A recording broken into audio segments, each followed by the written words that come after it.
The exact date and reason why the Konark temple fell are unknown. Even though it is hard to say how long the temple has stood the test of time, there are a lot of different ideas about this. There may have been some neotectonic activity that caused the main part of the 13th century Konark temple in Odisha to fall, Indian Institute of Technology Kharagpur researchers say. The researchers say that even though there are many different theories about how the main part of the temple fell, this is the first time that they have found scientific evidence that tectonic movement may have caused the temple to fall. It was built by Narasimhadeva I of the Ganga dynasty between 1243 and 1255. It is a huge temple to the sun god. You should visit this place if you want to see something in the state's east. You might think that what you see now is just the Jagamohana Hall of Meeting, but it's part of the main temple. The main temple tower, known as Garbhagriha, which housed the presiding deity, has fallen. Only the ruins can be seen, and only the ruins can be seen. There are a lot of different theories and ideas about how the main temple fell. Nobody could prove that any of them were true with the help of science. Our study looks at this old problem from a geological point of view. They say that neotectonic activity may have caused the temple to fall. William Kumar Mohanty, a geology and geophysics professor at IIT Kharagpur, said this. After finding evidence of an extinct river near a UNESCO World Heritage Site in 2016, the same team did the same thing again. When the researchers looked at satellite images, they checked them against data from other places.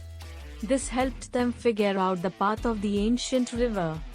Because the fault lines that run through the Mahanadi Delta's basement have been reactivated, tectonic activity is still in Odisha's coastal area. The subsidence and uplift of basement blocks cause the river channels that flow through the coastal region to change shape as they move through the area. These tectonic movements are likely to have messed up any river flowing along the fault lines and may have caused many rivers to dry up, including the ancient Chandrabhaga River that ran north of the Konark temple. Low to moderate earthquakes in this area, which is in seismic zones 2 and 3, show that there has been a lot of slow movement on the basement faults, tectonic creeps, because of the northward movement of the Indian plate. Professor Saibal Gupta, a geologist and geophysicist at IIT Kharagpur, says that the collapse of the Konark Sun temple is likely linked to neotectonic activity in this area and that this could be why.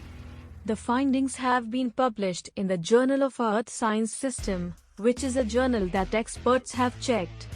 People who worked on the project were researchers Subhamoy Jana and Prakash Kumar. Mohanty and Gupta led the team, which also included Jana and Kumar. The exact date and reason why the temple fell are unknown. Even though it is hard to say how long the temple has stood the test of time, there are a lot of different ideas about this. The researchers said that Balaram Mishra wrote a book called Surya Kshetra Konark that talked about some theories and flaws. One of the theories says that King Langula Narasimha Dev died too soon, and the temple was never built. Dharmapada, the son of Bisu Maharana, the temple's main engineer, killed himself, and the temple lost its sacredness. The devout then left the temple, and it fell into disrepair. Another common belief is that during the temple building, the inside and outside of the temple were filled with sand. When the sand was removed, the temple fell. They say that if there had been an earthquake, other temples built at the same time would have been damaged. The IIT team may have their proof, but there are a lot of smaller temples in that area that are less than 10 kilometers away. Among them are the Chaurasi Varahi temple and the Gangeswari temple. Each one is a few hundred years after the Konark temple was built. The Archaeological Survey of India has kept them both in good condition. They all would have been affected if there had been a tectonic movement, said Anam Behera, an assistant professor of ancient Indian history, culture and archaeology at Utkal University in Odisha, who spoke to the BBC. But the IIT team said that two fault lines less than 30 kilometers above the ground meet near the Konark temple. The Chandrabhaga river used to be close to the temple when it was much bigger. As a result, any slow tectonic movement around these faults would be pushed up by the loose sediment under the temple. This would only affect the Konark temple. There are two fault lines near the Konark temple, and tectonic movements near these fault lines could have caused the temple to fall. They were far away from Bhubaneswar and Puri, so they didn't get hit by the storm.